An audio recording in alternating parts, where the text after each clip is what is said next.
જો તમે સરકારી નોકરી શોધી રહ્યા હોય તો આ ભરતી ખાસ તમારા માટે જ છે. માત્ર ગ્રેજ્યુએટ થયેલા વિદ્યાર્થીઓ માટે સરકારી નોકરી માટેની સુવર્ણ તક છે. કુલ જગ્યાઓ 5370 છે અને પગાર ધોરણ 26,000થી લઈને 49,000 સુધીના છે. ફોર્મ ભરવાનું શરૂઆત 5/2/2026 ની ગુરુવારના રોજથી શરૂ થઈ ગયું છે. આપણે આ વિડીયોમાં તમામ માહિતી જોવાના છીએ. ભરતીની મહત્વની વિગતો સૌથી પહેલા જોઈએ તો ગુજરાત ગૌણ સેવા પસંદગી મંડળ દ્વારા પરીક્ષા લેવામાં આવે છે. પરીક્ષાનું નામ છે CCE. CCEનું પૂરું નામ છે combined competitive examination class 3. Total vacancy 5,370 છે. એમાં બે ગ્રુપ આવે, ગ્રુપ એ અને ગ્રુપ બી. ગ્રુપ એમાં 2,365 જગ્યાઓ છે, જે ગ્રુપ બીમાં 3,005 જગ્યાઓ છે. આ પરીક્ષાના ફોર્મ ભરવા માટે ઓજસ ગુજરાત ઉપર જવાનું છે અને ત્યાંથી ફોર્મ ભરવાના છીએ. સૌથી મહત્વની તારીખો યાદ રાખીએ. ઓનલાઈન અરજી 5/2/2026 બપોરે 2 વાગ્યાથી ચાલુ થાય છે અને અરજી કરવાની છેલ્લી તારીખ છે 20/2/2026 રાત્રે 23:59 એટલે કે રાત્રે 12 વાગ્યા સુધી. જ્યારે ફી ભરવાની છેલ્લી તારીખ છે 23/2/2026. ખાસ ધ્યાનમાં લેવા જેવી બાબત છે કે છેલ્લી તારીખની રાહ જોવી નહીં, બને એટલું ઝડપથી ફોર્મ ભરી દેવું, કારણ કે જેમ લેટ થાય તેમ સર્વર પ્રોબ્લેમ આવી શકે, વધારે વિદ્યાર્થીઓ ફોર્મ ભરતા હોય એના કારણે, એટલે ઝડપથી ફોર્મ ભરી દેવું. સૌથી પહેલાં જોઈએ શૈક્ષણિક લાયકાત અને વય મર્યાદા.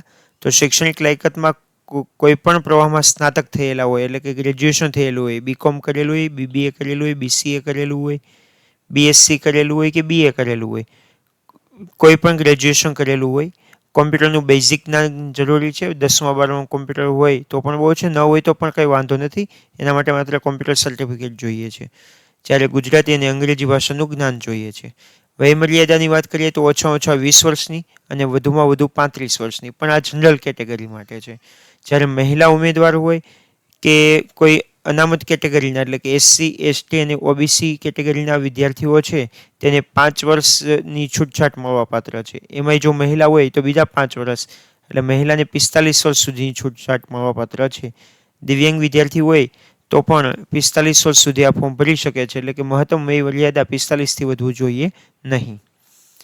ગ્રુપ એમાં મુખ્ય જગ્યાઓ 2,365 છે. એમાં મુખ્ય જગ્યાની જ વાત કરીએ તો કલેક્ટર કચેરીના ક્લાર્ક છે 1,600 જેટલા, 1,600 જેટલા કલેક્ટર કચેરીના ક્લાર્ક. સિનિયર ક્લાર્ક છે 5,003, હેડ ક્લાર્ક છે 134, સમાજ કલ્યાણ નિરીક્ષક 125 અને કાર્યાલય અધિક્ષક ઓફિસ સુપ્રિન્ટેન્ડન્ટની 3 જગ્યાઓ ભરવાની છે. જ્યારે ગ્રુપ બીની મુખ્ય જગ્યાઓની વાત કરીએ તો કુલ 3,005 જગ્યા છે. એમાં જુનિયર ક્લાર્ક બધા આવી જાય છે, જે વિવિધ ખાતાઓની કચેરીમાં એની નિમણૂક થાય, અને સૌથી વધુ જગ્યા આ વિભાગમાં છે.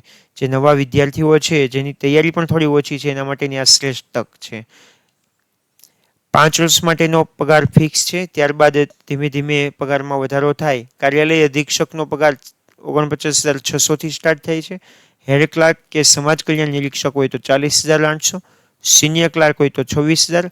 એટલે કોઈ પણ ક્લાર્ક હોય, સિનિયર ક્લાર્ક, કલેક્ટર કચેરીના ક્લાર્ક કે જુનિયર ક્લાર્ક હોય તો 26,000 પગાર મળવાપાત્ર છે.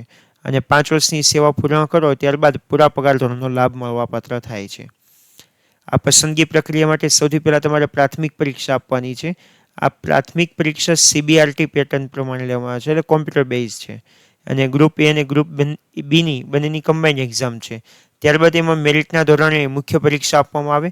એ મુખ્ય પરીક્ષામાં બંને પરીક્ષા અલગ અલગ લેવાય. ગ્રુપ એમાં વર્ણનાત્મક, એટલે કે ડિસ્ક્રિપ્ટિવ નિબંધ પ્રકારના પ્રશ્નો પૂછાય, જ્યારે ગ્રુપ બીમાં બહુ વિકલ્પિક પ્રશ્નો પૂછાય છે, MCQ. અને બંને પરીક્ષા મળીને તેનું મેરિટ લિસ્ટ તૈયાર થાય, અને મેરિટ લિસ્ટના આધારે નિમણૂક મળવાપાત્ર છે. આમાં કોઈ ઇન્ટરવ્યૂ નથી. એટલે સૌથી મહત્ત્વની વાત ધ્યાનમાં લેવી જેવી છે. તમારા ભણતરને આધારે તમે આમાં સરળતાથી નોકરી મેળવી શકો છો. પ્રાથમિક પરીક્ષાની વાત કરીએ તો પ્રાથમિક પરીક્ષા કુલ 150 માર્ક્સની છે. એના માટે 2 કલાકનો સમય મળવાનો છે અને નેગેટિવ માર્કિંગ સિસ્ટમ છે. 1 માર્ક્સ ખોટો પડે, 1 પ્રશ્ન ખોટો પડે જવાબ, તો એના 0.25 માર્ક્સ કપાઈ જાય છે. તેમાં મુખ્ય 5 વિષયોમાં તાર્કિક કસોટી, એટલે કે રિઝનિંગના 60 માર્ક્સ, સૌથી વધારે 40% રેશિયો છે. ત્યારબાદ ગાણિતિક કસોટીના 30 માર્ક્સ, એટલે કે 20% રેશિયો છે. જનરલ અવેરનેસ, સામાન્ય જ્ઞાન, એના 30 માર્ક્સ, એટલે કે 20%. અને અંગ્રેજી અને ગુજરાતીના 10% ના 15 માર્ક્સથી આ કુલ મળીને 150 માર્ક્સની આ પરીક્ષા લેવાય છે. અને એના માટે કુલ સમય 120 મિનિટનો છે. મુખ્ય પરીક્ષાની વાત કરીએ તો કુલ ગુણ 350ની છે ગ્રુપ એ માટે, જે ડિસ્ક્રિપ્ટિવ છે, નિબંધ પ્રકારના પ્રશ્નો છે. એમાં કુલ 3 પ્રકારના પેપરનો સમાવેશ થાય, પેપર 1, 2 અને 3. પેપર 1 ગુજરાતી ભાષા છે 100 માર્ક્સનું 3 કલાક માટે, પેપર 2 અંગ્રેજી ભાષા 100 માર્ક્સ 3 કલાક માટે, અને એવી જ રીતે સામાન્ય અભ્યાસ 3 કલાકનું પેપર 150 માર્ક્સનું છે. એટલે કુલ 350 માર્ક્સની પરીક્ષા લેવામાં આવશે. આ છે ગ્રુપ એ માટે. જ્યારે ગ્રુપ બી માટેની વાત કરીએ તો એ માત્ર એમસીક્યુ છે અને કુલ 200 ગુણના એમસીક્યુ એના માટે 2 કલાક સમય આપવામાં આવશે. તેમાં ઇંગ્લિશ ગુજરાતી 20 માર્ક્સ છે, polity, constitution, public admin 30 marks છે, હિસ્ટ્રી, જિયોગ્રાફી, કલ્ચરના પણ 30 માર્ક્સ છે, ઇકોનોમિક્સ, એન્વાયરમેન્ટ, સાયન્સ એન્ડ ટેકનોલોજીના 30 માર્ક્સ છે, કરંટ અફેર અને રિઝનિંગના 30 માર્ક્સ છે. આ માર્ક્સમાં થોડો ઘણો ફેરફાર થઈ શકે છે, પરંતુ મોટાભાગનો અભ્યાસક્રમ આ અભ્યાસક્રમમાંથી જ પરીક્ષા લેવામાં આવતી હોય છે. કુલ 200 ગુણનું પેપર અને 2 કલાકનો સમય હોય છે. પરીક્ષાની ફીની વાત કરીએ તો જનરલ કેટેગરીના વિદ્યાર્થીઓ છે તેમને 500 રૂપિયા પરીક્ષાની ફી છે. જ્યારે અનામત વર્ગ એટલે કે એસસી, એસટી, ઓબીસી કે ઈડબ્લ્યુએસ, પીએચ એને 400 રૂપિયા પરીક્ષા ફી ભરવાની છે. અને સૌથી મહત્વની વાત, આ જો તમે પરીક્ષા આપો છો તો તમે જે ફી ભરી છે એ ફી પરત મળવાપાત્ર છે, એટલે કે રિફંડેબલ છે. અરજી કઈ રીતે કરવી તો સૌથી પહેલાં ojas.gujarat.gov.in આ વેબસાઇટ પર જવાનું છે. આ વેબસાઇટ પર જઈને રજિસ્ટ્રેશન કરવાનું છે અને પોસ્ટ સિલેક્ટ કરવાની છે GSSSB ક્લાસ 3. તમારી વિગતો ભરવાની છે, ફોટો સાઇન અપલોડ કરવાના છે, એપ્લિકેશન કન્ફર્મ કરવાની છે અને જે એપ્લિકેશન નંબર આવે ખાસ તમારે સાચવી રાખવાનો છે. અને ફી ઓનલાઈન ભરવાની છે અને આ જે ફોર્મ ભરાય તેની પીડીએફ પણ તમારે ડાઉનલોડ કરીને સાચવી રાખવાની છે. અરજી સમયે કઈ કઈ વિગતો જોઈશે તો આધાર કાર્ડ અથવા ઓળખ કાર્ડ, તમારી ગ્રેજ્યુએશનની માર્કશીટ, રિઝર્વ કેટેગરીના હોય તો તમારે જાતિનું પ્રમાણપત્ર એટલે કે એસસી, એસટી, ઓબીસી કે ઈડબ્લ્યુએસ માટે, નોન ક્રિમિલિયર સર્ટિફિકેટ જોઈશે, એસસીબીસી એટલે કે ઓબીસી વિદ્યાર્થી હોય ઓબીસી કેટેગરીના તેના માટે નોન ક્રિમિલિયર સર્ટિફિકેટ જોઈશે.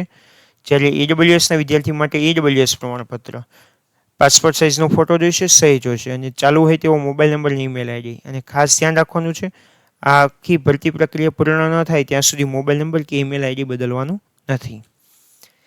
તૈયારી શરૂ કરી દો. કુલ 5370 જગ્યાઓ છે, શ્રેષ્ઠ તક છે. અને જો તમને આ માહિતી ગમી હોય તો આ ચેનલને સબસ્ક્રાઈબ જરૂરથી કરજો અને વિડીયોને શેર કરજો. આભાર. Thank you.